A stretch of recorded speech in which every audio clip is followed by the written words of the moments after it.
आपके अपने YouTube channel पे स्वागत है दोस्तों। आज हम जीएस की श्रृंखला लेके उपस्थित हुए हैं। इसमें देखेंगे जो विगत वर्षों में परीक्षाओं में प्रश्न पूछे गए हैं उन्हीं का हम विश्लेषण करेंगे। हमारा पहला प्रश्न है, निम्न में से भूमिगत जल क्रिया का परिणाम नहीं है। इसमें बताना है कौन सी ऐसी क्रिया है जो भूमिगत जल क्रिया से नहीं होती है। ऑप्शन फर्स्ट ए नंबर है हिमलुम्बी, बी नंबर प्रतिहिमलुम्बी, सी नंबर जोर द्वार छिद्र, डी नंबर ऑप्शन है तंतुरत तट। तो इसमें जो हमारा राइट ऑप्शन है वो नंबर डी है दोस्तों।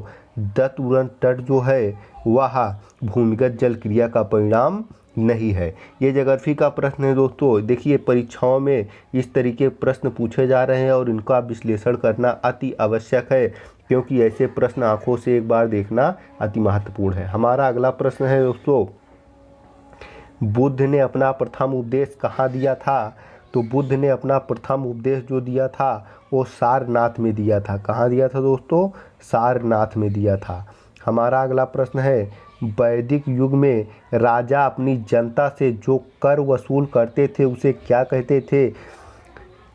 बलि, वदत, वर्मन और कर।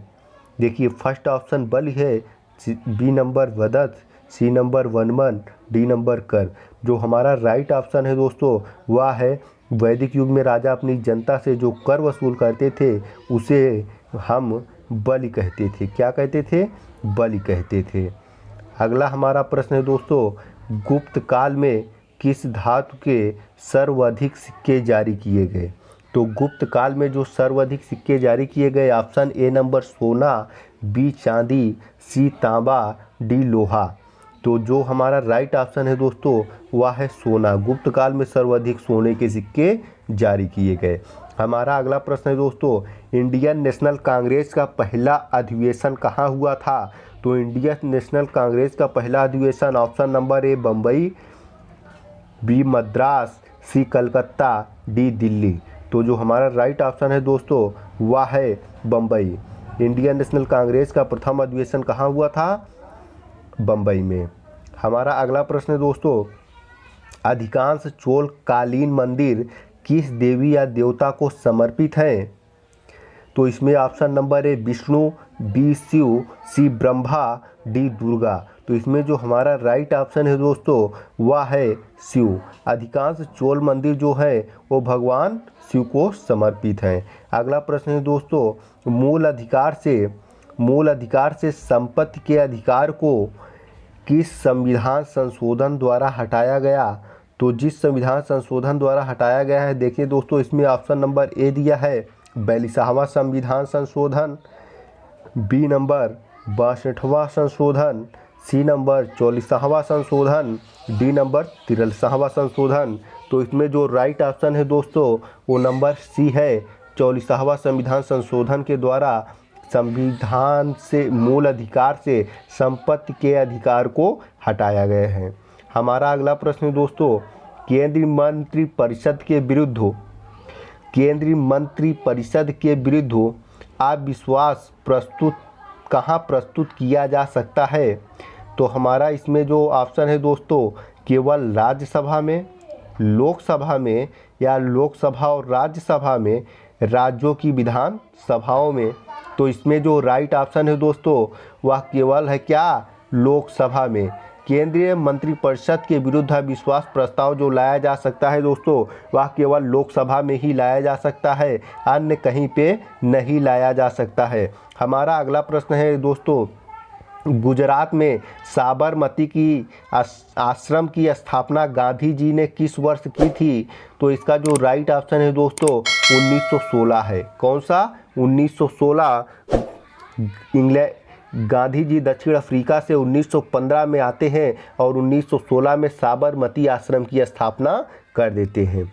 हमारा अगला प्रश्न है दोस्तों, संसद के दोनों सदनों का संयुक्त सत्र कौन बुला सकता है? तो इसमें जो ऑप्शन दिए हैं दोस्तों वह दिया है ऑप्शन ए नंबर है राष्ट्रपति, बी प्रधानमंत्री, सी लोकसभा अध्यक्ष, डी उपाध्यक्ष। जो संसद की संयुक्त सत्र बुलाने का अधिकार है दोस्तों, वह केवल राष्ट्रपति के पास है। किसके पास? राष्ट्रपति के पास।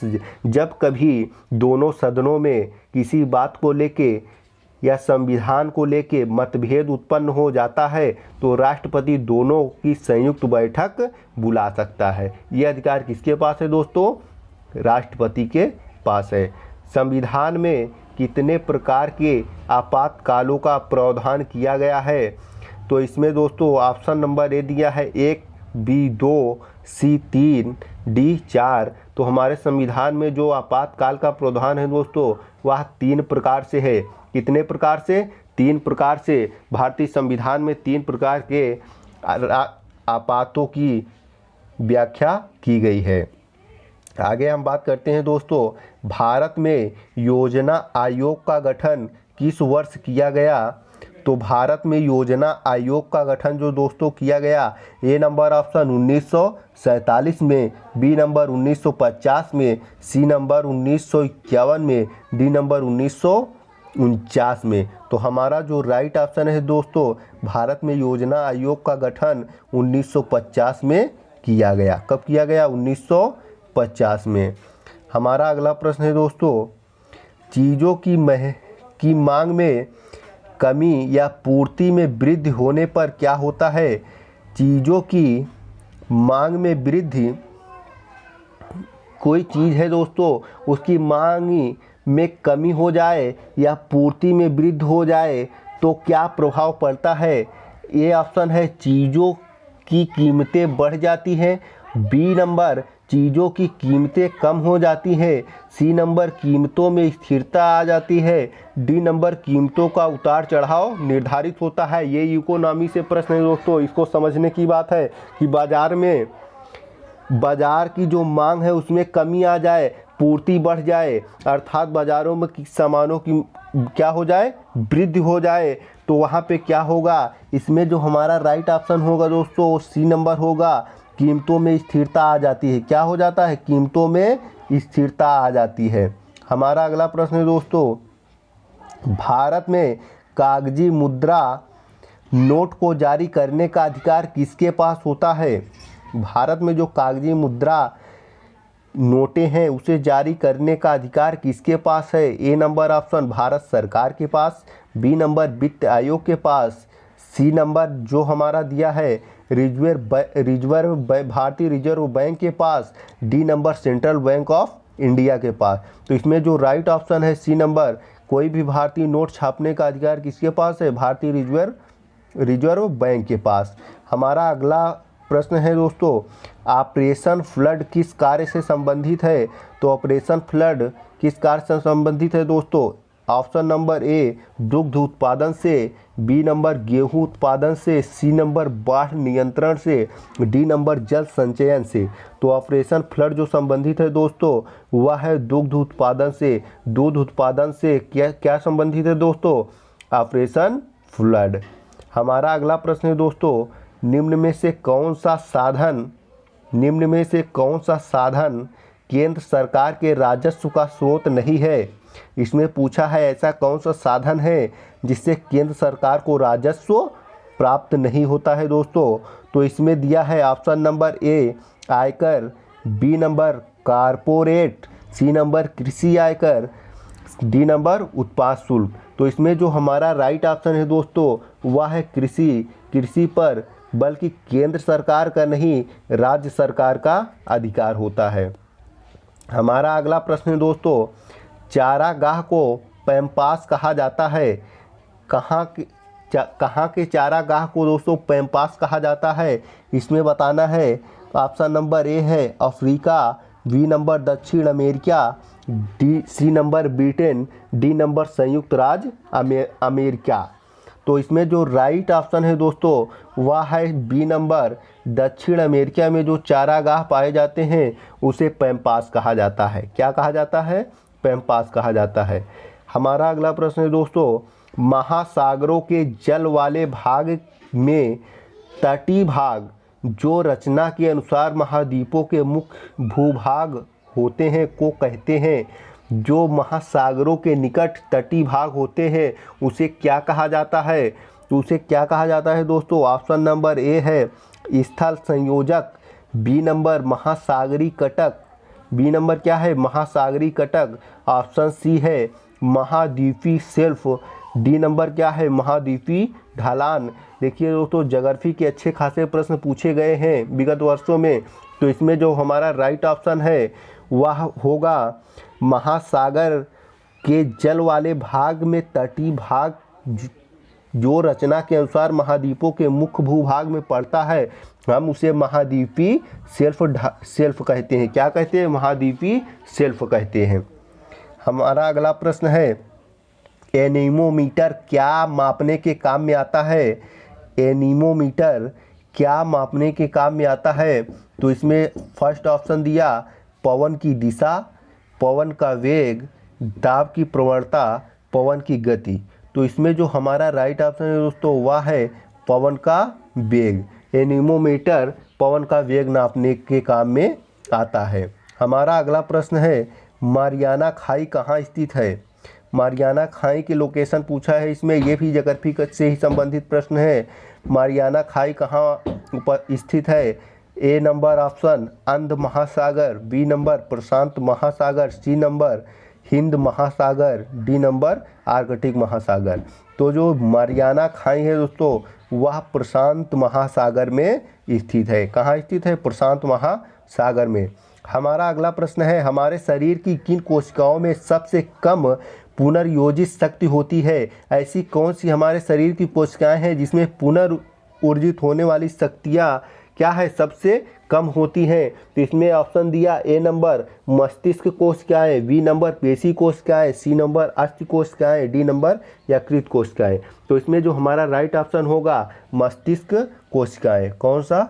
मस्तिष्क कोशिकाएं। हमारा अगला प्रश्न है कटे आलू कंद पर आयोडीन विलयन की कुछ बूंदें गिराई गई हैं, इनमें किस रंग का परिवर्तन देखा जाएगा? इनमें किस रंग का परिवर्तन देखा जाएगा? कहने का मतलब यदि आलू के कंद को काट दिया जाए, आलू को काट दिया जाए, उस पर आयोडीन विलयन की कुछ बूंदें गिरा दी जाए तो उसका जो रंग होगा किसमें परिवर्तित होगा? ऑप्शन ए दिया है भूरे से नीलाभ काला, बी नंबर भूरे से संतरी, और सी नंबर दिया है नीले से गुलाबी, और डी नंबर गुलाबी से नीलाभ हरा। तो इसमें जो हमारा राइट ऑप्शन होगा दोस्तों वह होगा भूरे से नीलाभ काला। यदि आप आलू के कंद को काट देंगे और उस पर आयोडीन की कुछ बूंदें गिराएंगे तो भूरे से वो क्या हो जाएगा? नीलाभ काला हो जाएगा। हमारा अगला प्रश्न है दोस्तों मानव में कितने वाल्व सेट होते हैं? अर्थात मानव के जो हृदय में वाल्व सेट होते हैं उनकी संख्या कितनी होती है? तो मानव वाल्व में सेट जो होते हैं दोस्तों ए नंबर ऑप्शन दिया 4, बी 3, सी 2, डी 1। तो मानव में वाल्व सेटों की संख्या जो होती है दोस्तों वो 2 होती है। कितने सेट होते हैं? 2 होते हैं। हमारा अगला प्रश्न है रोग प्रतिकारकों को उत्पन्न करने वाला सेल कौन सा है? ऐसा कौन सा सेल है दोस्तों जो रोग प्रतिकारकों को उत्पन्न करता है? तो इसमें ए नंबर ऑप्शन दिया है red blood cell, B number neutrophil, C number सिम्पोसाइट, डी नंबर प्लेटलेट्स। तो इसमें जो हमारा राइट ऑप्शन होगा दोस्तों वो होगा सिम्पोसाइट। क्या होगा? सिम्पोसाइट ऐसा सेल है जो रोग प्रतिकारकों को उत्पन्न करता है। हमारा अगला प्रश्न है दोस्तों डायस्टेस एंजाइम का स्रोत है। डायस्टेट जो एंजाइम है उसका स्रोत क्या है, वो कहाँ से मिलते हैं? ऑप्शन ए नंबर दिया है लार ग्रंथि, बी नंबर आमाशय, सी यकृत, डी अग्नाशय। तो हमारा जो राइट ऑप्शन होगा दोस्तों वह होगा क्या? लार ग्रंथि। क्या होगा दोस्तों? लार ग्रंथि ऐसा स्रोत है, ऐसी माध्यम है जहाँ से डायस्ट एंजाइम की प्राप्ति होती है या डायस्ट एंजाइम का स्रोत